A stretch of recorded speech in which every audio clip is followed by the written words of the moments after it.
I'm Steph. And I'm Jeff. Each week, we review a film that's streaming online. As writers, we'll deep dive into the characters and plot to tell you if it's a good story. Listen at your own risk. This review contains spoilers. Now sit back, relax, and enjoy Stream On. Today, we'll be reviewing Lion, streaming on Amazon Prime. A little kid in India winds up separated from his family after falling asleep on a train. 20 years later, Google Earth reunites him with his family. Google really is our friend. Lion was directed by Garth Davis in his feature directorial debut. It was written by Luke Davies, and it's based on a 2013 nonfiction story, A Long Way Home, by Saru Brierley.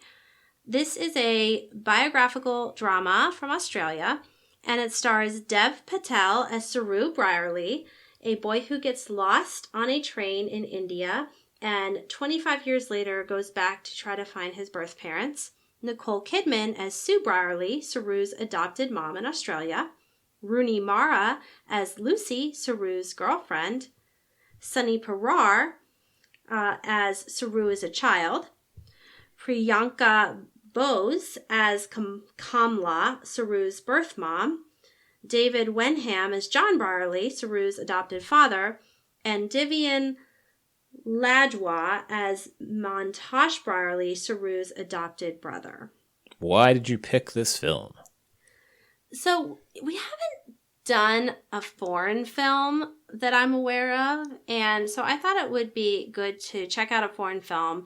This got great reviews. It had 6 Academy Award nominations back in 2017, and I thought the true story of this film that it was based on was compelling, and so I was curious to see how they would tell this story on the screen. So, what would you like to bring up about the plot? So the first thing that I wanted to discuss is the pacing of this plot. So I felt that this story had a really strong first half opening and then a much weaker second half. And I would say that what made the first half so powerful is that you see Saru as a child get lost in India, and he becomes this street child, and there's not a lot of dialogue, but it's visually very powerful. It felt like a Charles Dickens novel set in India, and the film, it shows really sad, tragic, the underbelly of Indian society, where there are, apparently, I was researching this, 80,000 children that disappear a year. And there's a lot of children that end up as street children.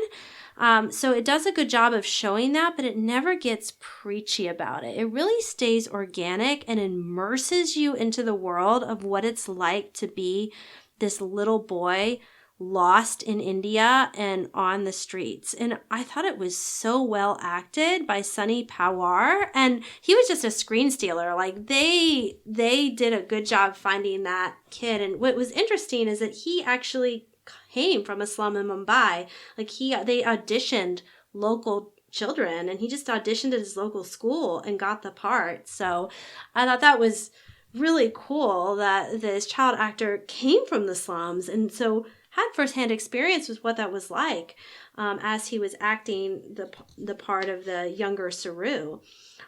So just loved that full opening. It was just so immersive. And then the story did this major shift where we see Sunny as an adult played by Dev Patel, and nothing wrong with Dev Patel as an actor. Like, he did a good job with the part, but the pace really slowed and came to a halt after such a rich, faster pace opening that I struggled with how abrupt of a change it was when we see him as an adult. Now he's trying to there's a lot of just more contemplative scenes where he's trying to figure out who he is, where he came from, stuff with his girlfriend, stuff with his family. It just really, the pace significantly slows and then, builds up again to him using Google Earth to find his birth mom. So what are your thoughts about how this film was paced in terms of the first and second act? Well, I'd say the pacing is fine throughout the film. What I would say, though, is that the first act, so up until we get to Australia, is so well told through, as you mentioned, almost purely visuals, and is so nightmarish, and is such a primal fear of a lot of people, even adults, who hadn't had that fear as a kid that they're going to be left by their mom and have to make their way through the world. I think most children at some point have probably had that kind of nightmare, right? Mm-hmm. It's something that a lot of people feel, and it worked really well. The rest of the film, though, is just boring. I just didn't find the story interesting or the characters at that point interesting. The pacing itself, like literally how the story is being told, I don't think was slow or anything. It was fine. It was just a story that was being told wasn't interesting. And this is a good example of how telling a story using the events that really happened actually hinders the film as a narrative. Finding your mom through Google Earth is boring. Finding your birth parents or your birth family by sitting on your couch with a laptop may have been the way he did it, but that is not visually interesting, and it's not an interesting story. And this movie, like any other based on a true story, is a fictionalized version. We are seeing 30 years compressed. So we're seeing bits and pieces to tell a coherent tale. I think that once you get past the Mumbai stuff, it's a slog to get through, and the payoff isn't that interesting. Yeah, I mean, I would say the final scene where he actually goes back to the village where he was from and finds his mom, and that moment was really powerful. And it was definitely, for me, a tearjerker moment. So the way it ended, I brought it back, but I agree with you, that significant chunk in the middle of all the stuff in Australia. Like, I wasn't that invested with him and his girlfriend.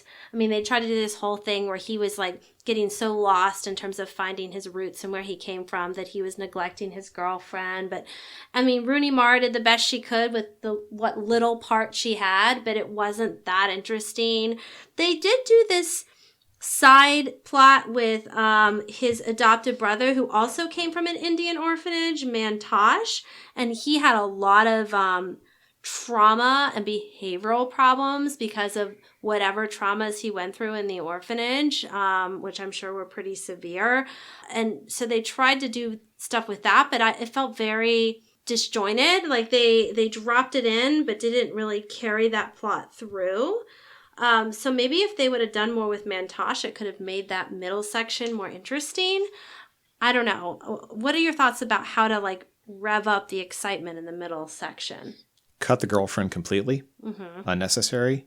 And yes, use the brothers so that you can actually then look at the different experiences that these two individuals had coming from a similar root environment, but then how they turned out in Australia. And then you have the tension between the two brothers and the family, and keep it like how this is what's motivating them. This is what's motivating him. And I think that would have made it more dramatically interesting, because there's nothing at all dramatic about him and his girlfriend. That part, you really could have cut the whole girlfriend thing. Yeah, I mean, Nicole Kidman, like, she's such a strong actress. You could have used her more, especially with, like, there was obviously that guilt over Mantosh, right? They kept trying to figure out how to help him, mm-hmm. and they kept failing. And there's, that profound sort of guilt around that. You could have done more with that. And, they're two very different kids, right? So Saru was sort of the model adopted kid, right? He functioned pretty well, and Mantosh was the one with all the issues. And so you definitely could have added more tension there between them because they were two very different style adopted kids. And we never find out what happens to Mantosh. We assume it's really horrible. Like, they imply it's likely sexual abuse from the orphanage and things like that, just because they had an earlier scene in the orphanage that implied that. So they sort of imply that it was very similar to what happened to Mantosh, but they never come out with it. So we never really learn what happened to him that led to him being as broken as he was with all of the trauma and behavioral issues that he had. Right, because his character is so poorly developed, he comes across as a cliche. Yeah. The self-abusing drug addict, Which bad is brother. sad because it sounds like, I think he could have been a much more richly developed character. Maybe have him, be at you would have had to put some artistic liberties into the story, but if he had been there in that same orphanage with Saru and we could have seen some things, like maybe something like that would have helped us invest in Mantosh's character a little bit more to rev up the second half. Well, one of the issues that I think could have been fixed by changing some of the focus, or at least changing some of the characters we're focusing on, is potentially show the two brothers some time between 8-year-old orphans and adults. Right. Because there is a huge jump. Oh, yeah. It just jumps. He's a little kid, and then all of a sudden he's surfing in Australia as an adult. And I actually think that having a second act set during as they're teenagers and show how they've developed and show how Saru is fitting fairly well into his new culture. And Mantosh is not, and that he's going deeper into drugs and abuse and violence and all that. And then as your third act, then how they've ended up. But also then you can get into this idea that, okay, by seeing how they're developing apart as opposed to just kind of presenting them at the end state. So you can see how Saru looking for his mom, you could even see some more tension with his adopted parents because they seem fairly just supportive. But there's a lot more tension going on there, especially with Mantosh and having an adopted child that has significant issues that take up an enormous amount of their time. Right, but see, I think what I would have done then is I would have brought that more to the fore. It's like, okay, here's the successful child. And there are air quotes here, people. He's the one who's fitting in, getting the good grades, not taking drugs. And he wants to find his quote unquote real family. Mm-hmm. So then you have his adoptive family saying, well, we have this one guy who's dependent, still dependent on us, who's just a disaster. Our success just wants to leave and go find his mom. What did we do wrong? Kind of thing. Right, exactly. And, there's this one powerful scene where, Nicole talks like Saru just assumed that they couldn't have kids, right? And he's like, I'm so sorry. We didn't come to you with blank slates. Basically, we came to you with our own issues and challenges from what we experienced in India prior to you. And Indian orphanages sound like a terrible place for a child to end up in. And Saru assumes that they couldn't have children. And the mom says, no, we could have kids, but Sue felt a calling to adopt. Right. That she felt like it was that instead of producing more children, there was already so many children in the world that needed a home. And so it was more this sense of calling that it sounds like she had more than John Brierley. So maybe you could have done something there with the tension between her and the husband. And I get it's challenging because they're adapting a real, and this is where it comes back to adapting an autobiography to make it more compelling on film. Maybe the real life, while it's an interesting story, it doesn't necessarily make for a feature-length film without a little bit more drama in the middle. And maybe that existed, but the family didn't want to show that on screen. So that you could have that dynamic. Yeah, see, I think that's it, is that films that are based on a real-life event, especially films that are based on a real person like this, I think it must be difficult for the person who is writing the screenplay or people who are writing the screenplay and the director, because there's that tension between being faithful to this person's actual life, but also making something that works as a story, as a narrative. And I think, again, that's the problem with this, is that, like with his girlfriend, I'm sure she's a real person, but she didn't add anything to this narrative. Yeah, she's just sort of like a boring, supportive person. I still think, even with the flaws, that first act is so phenomenal. To me, it's worth watching just to see that immersive first act. It is so well shot and done, in my opinion.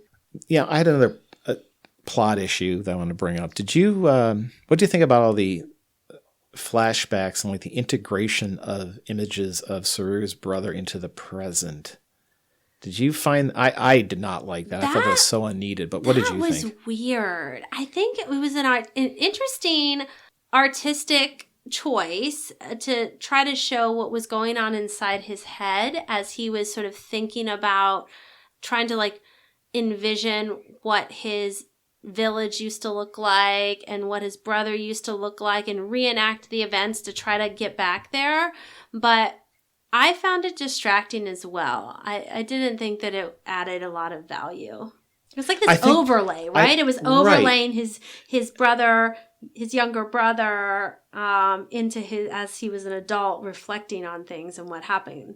The way it's presented, though, is almost like at times a hallucination. I was like, is this guy mentally unstable? Are there problems here, man? Flashbacks don't get me wrong, flashbacks are fine. Flashbacks can be very useful for filling in backstory.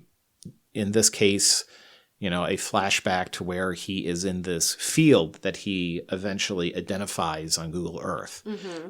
Something like that I have no problem with. Those are useful storytelling tools.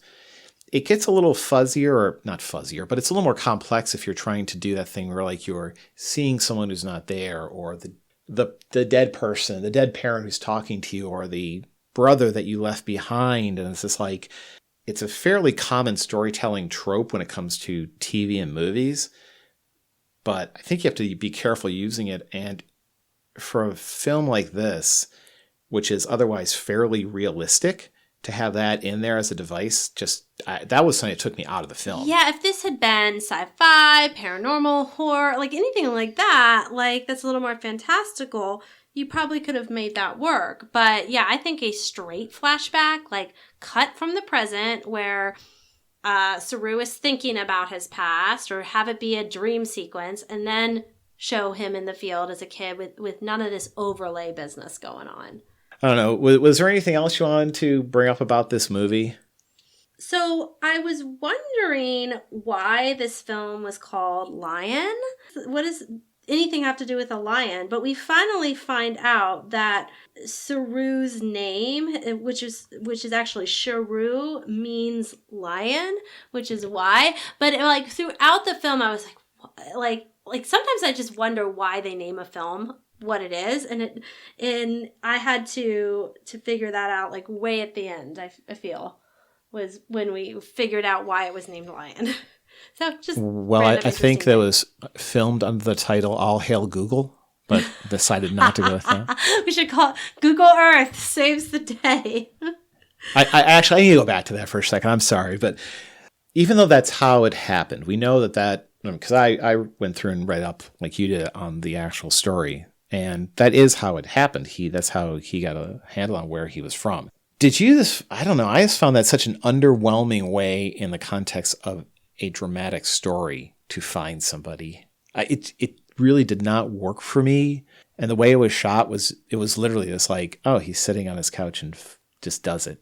And he recognizes was it a water tower or something? Something like that. There's something where, I mean, I don't know how else to do it. Like, more like rapid montage or something to make. I don't know what to do to make it more exciting, because that's how he did find her. I don't have a good answer for you for that off the top of my head. I cannot think of some better way to do that other than just to jettison that as a plot point and figure out just some completely fictionalized way that he found her. Or, I mean, another thing you could do is have like that really powerful opening, keep it as is. That was great. Have a more engaging second act with Mantosh and the adopted family and the tension there. And then have just a quick Google Earth montage, and maybe a significant fight or something happens in the family that causes him to do this like all-nighter on Google Earth montage scene to then compel him to go to India. And then you have that powerful like final moment in India where he finds his mom and this and that. Like, I think you just needed to shorten the research, just like a lot of films do. And when it's in the like research or study hard for a test phase or whatever it might be, it's just it's a quicker montage to get to the next thing. Yeah, that probably would have worked. It would have worked better than we got. So yeah. So any other plot issues you want to bring up? No, I think that's really it. All right then. So, what scene did you like the most? So for me, I struggled because I loved the opening scene, but I also really liked the closing scene, and so I decided to choose the closing scene, the reunion between Saru and his birth mom. It was so powerful. It was well acted, and it brought tears to my eyes. It was a tearjerker, but I felt rewarding ending. And so that to me was the best scene. And it was, even though you had to kind of struggle through the slower middle part of the movie, to me it was worth it to get that final reunion scene. What about you, Jeff? So I like the sequence at the beginning of the film, starting with Saru waking up on a train alone as it's going, he doesn't know where, and he's seeing the terrain around him changing, and he clearly, the actor's doing a really good job for a kid of kind of, it's not even terror so much as numbness. He's just like going into this alien world. Mm. And up through his first night in Mumbai, where there's this huge crowd of strangers and things like that, and he manages to get through it and find some other street kids that he can sleep with, right, or sleep near. And then they're attacked by some guys who are kidnapping them, taking them off for who knows what. That whole sequence is such a great nightmare scene, and the actor does such a really nice job with it. It's easily the best part of this film. Yeah, I mean, the whole opening sequence is just powerful. Definitely a close second to me to that end reunion scene. What about your least liked scene? It's the flashbacks and the integration of Saru's brother into the present day sequences that we talked about. I just did not like that. It took me out of the film. How about you? What did you not like about this? So that I chose the exact same thing. It's the overlaying of the adult and child Saru in the same scenes. It was a really confusing way to do a flashback. So we are in agreement there. So Steph, on a scale of 0 to 5 street urchin pandas, what would you give Lion? I gave this a 4. I think it's a solid film. It does take you on a bit of an emotional roller coaster. It takes you down some dark alleys of India, the street kids, the orphanages, etc. It's worth it. The uplifting ending, to me, makes it worth it. You do have to deal with that middle part of the film that drags, so it loses a point for me for that. But I really did overall enjoy this film. I appreciated the use of Hindi and Bengali in the first part of the film to help it stay authentic. Like, I don't think you needed English subtitles or that being changed. Like, it really, the film did such a good job in the opening, first third of the film, to like show you what Saru was going through with all the visuals, that you didn't need language. And it actually, to me, worked better that it used Hindi and Bengali. So overall, I would recommend this one. What about you, Jeff? So I gave this a 2.5. I thought it had obviously a very strong opening, but it had that really kind of weak middle, and I didn't find the ending that affecting. I understand what you're saying about that, the final scene and all that and being emotional, but by the time we got there, I was just kind of bored with what was going on. I would recommend this film, though. The first act is so strong and so well done that I think even if you are like me and didn't particularly like the rest of the film, it's worth watching just for that. Other than that, though, yeah, it's a decent movie. It is what I would define as an average film. Well done, but nothing spectacular. So, Jeff, what do we have coming up next week? So next week, we're going to be checking out Aliens, currently on Amazon.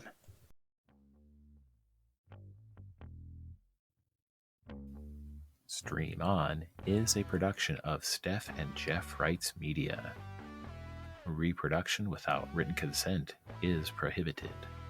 All rights reserved. 2021.